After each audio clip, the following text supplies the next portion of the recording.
Assalamualaikum warahmatullahi wabarakatuh. Selamat pagi anak-anak. Bagaimana kabarnya? Semoga kalian semua selalu dalam keadaan sehat walafiat dan tetap selalu memiliki semangat untuk selalu meningkatkan motivasi dan prestasi belajarnya. Baiklah, kali ini Bapak memiliki tips atau cara belajar efektif agar anak-anak siap untuk menghadapi ujian tengah semester atau UTS. Baiklah, anak-anak, ini ada metode belajar efektif yang dapat anak-anak terapkan di rumah untuk mempersiapkan diri dalam menghadapi ujian tengah semester atau UTS di SMP esok ya. Ujian tengah semester SMP ini sudah semakin dekat.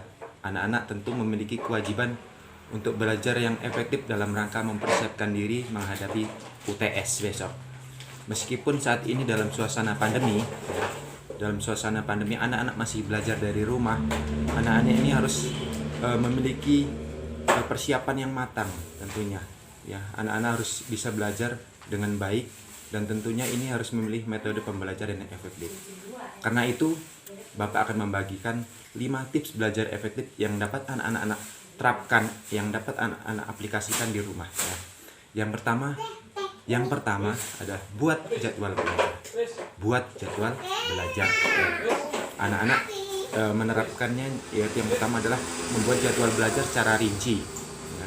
Buat jadwal secara rinci, dan jadwal belajar itu tentunya waktunya yang mudah, waktu yang membuat anak-anak merasa nyaman sehingga mudah untuk memahami suatu mata pelajaran. Itu yang pertama. Yang kedua yaitu membuat mading atau catatan-catatan penting ya, poin-poin penting suatu mata pelajaran. Dibuat itu secara menarik, didesain yang bagus ya. Kemudian supaya lebih mudah membacanya, bisa ditempelkan di dinding ataupun di lemari ya, sehingga mudah atau gampang untuk dibaca. Bisa juga catatan itu ya bisa dibawa ditaruh di kantong sehingga bila anak-anak ingin membaca bisa langsung dibaca ya. Itu adalah yang kedua ya. Yang ketiga yaitu biar suasananya lebih asik ya, lakukan bersama keluarga ya. Lakukan bersama keluarga. Dengan bersama keluarga, bersama orang tua ataupun bersama saudara, lakukan pembelajaran secara interaktif ya. Anak-anak bisa berbicara atau ngobrol-ngobrol biasa sharing dengan orang tua, dengan saudaranya, ngobrol tentang pelajaran. Maka itu akan mudah untuk diingat ya. Kemudian yang keempat adalah kurangi waktu bermain ya. Karena besok ini sudah mau UTS ya, jadi anak-anak harus kurangi waktu bermain. Jangan main terus ya, jangan keluyuran ya, yang nggak penting.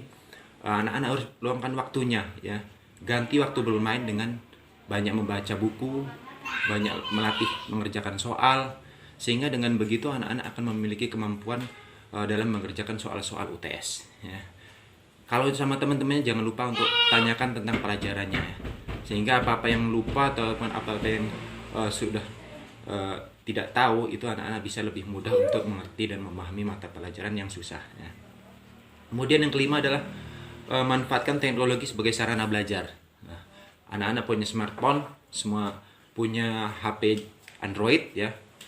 Gunakan HP Android itu dengan bijak ya. Jangan buat main game, jangan buat yang nggak penting. Nah, jadi manfaatkan gadgetnya ya, gawaimu itu secara positif ya. Bisa dengan Google itu searching ya, mencari hal-hal yang penting yang terkait dengan mata pelajaran ya. Sehingga dengan begitu itu akan meningkatkan pengetahuanmu ya. Nah, itulah 5 tips belajar efektif dalam rangka menghadapi ujian tengah semester SMP besok ini. Mudah-mudahan ini bermanfaat untuk anak-anak ya. Terus asah kemampuanmu, rajin yang belajar ya, rajin berdoa, kemudian terus asah bakatmu, karena anak-anak semuanya punya kelebihan ya. Anak-anak semuanya punya kemampuan ya. Kemudian mungkin inilah ya pesan atau tips yang bisa Bapak sampaikan, pesan dari Bapak dari bimbingan dan konseling SMP Negeri 10 Krui. BK adalah sahabat siswa. Bapak akhiri, wassalamualaikum warahmatullahi wabarakatuh.